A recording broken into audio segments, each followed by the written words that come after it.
अब ये घोर कलयुग आ गया। अगर आप अच्छे हैं तो आपको अच्छाई की कीमत है।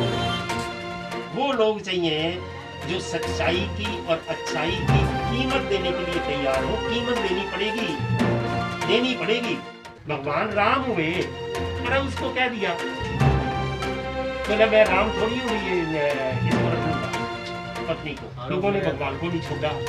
जो राजनीति देश को खा रही हो, उस राजनीति का करना क्या है? क्या करना उस राजनीति का?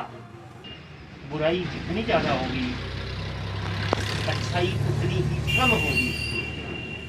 लेकिन अच्छाई जितनी कम होगी, उसका महत्व उतना ही ज्यादा होगा, उतना ही ज्यादा होगा।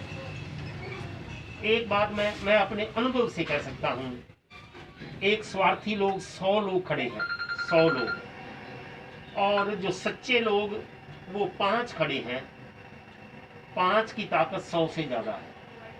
कई बार अपने को रियलाइज नहीं होता, लेकिन सच्चाई में जो ताकत है ना, वो दिखती नहीं है। पहले क्या था, एक पहला समय ऐसा था कि अगर आप बुरे थे तो उसकी कीमत देनी पड़ती थी। बुरे थे तो उसकी कीमत देनी पड़ती थी।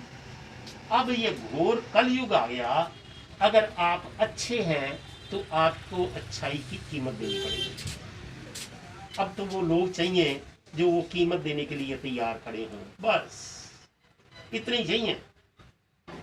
वो लोग चाहिए जो सच्चाई की और अच्छाई की कीमत देने के लिए तैयार हों। कीमत देनी पड़ेगी, देनी पड़ेगी। आप जो कहते हैं ना, अब होता क्या है, मैं हूं, मैं कहूंगा देखो जी मैंने तो यार इतना अच्छा काम कर दिया। आप अच्छा काम करके देखना, सारा तो गांव आपके खिलाफ हो जाएगा, खिलाफ हो जाएगा। घर वाले भी खिलाफ हो जाएंगे। क्राइस्ट था, उस समय के लोगों ने उसको सूली पे चढ़ा दिया, आज उसको स्वामी दयानंद थे, उस समय के लोगों ने उनको जहर दे दिया, आज लोग उनको पूछते हैं। स्वामी राम तीर्थ हुए, स्वामी विवेकानंद हुए, उस समय लोगों ने अपनाया ही नहीं, आज उनको पूछते हैं। गुरु गोविंद सिंह से बड़ा तो दुनिया में किसी ने अपना कुर्बानी दी नहीं, जिसने 4 बच्चे दिए, माता पिता पत्नी सारा परिवार, उसको कहते हैं, आज कहते हैं सर्वंशदानी। उनका जो नाम से पहले उसको संज्ञा विशेषण दी जाती है, सर्वंशदानी। लेकिन उस समय अंत जब गुरु गोविंद सिंह जी का आया, कोई एक बच्चा भी साथ नहीं था। यहां से चल के वो पंजाब से चल के महाराष्ट्र के नांदेड़ में गए। He was all alone. आज गुरु गोविंद सिंह को पूछते हैं, लेकिन उस समय समाज का एक आदमी भी उनके साथ खड़ा नहीं हुआ, एक आदमी भी। इसलिए अल्टीमेटली अगर अपन ने आगे बढ़ना है, समाज को जगाना पड़ेगा।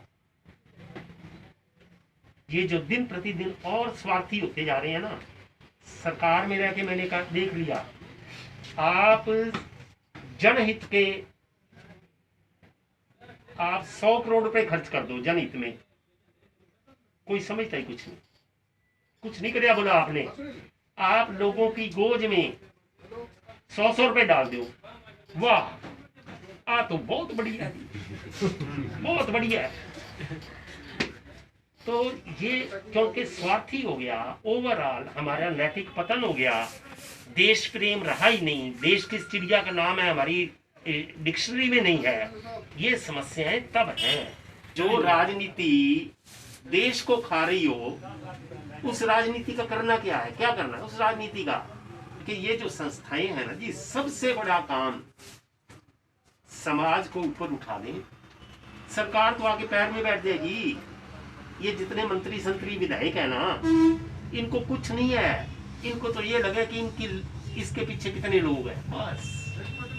जब इनको पता लगेगा कि ये गांव एकजुट है, भाई ये भ्रष्टाचार के खिलाफ एकजुट है, ये कहते हैं कि अपना कर्तव्य, अपनी ड्यूटी पूरी करो, कर्मचारियों अपनी ड्यूटी पूरी करो, फिर वहां पे कोई भी पटवारी जाएगा, सेक्रेटरी जाएगा, डॉक्टर जाएगा, दूसरा तीसरा जाएगा, किसी की जरूरत नहीं है कि कोई हल्की पैंकी कर जाए। और गांव में अगर 5-5 लोग भी आप खड़े कर दें तो चमत्कार हो जाए।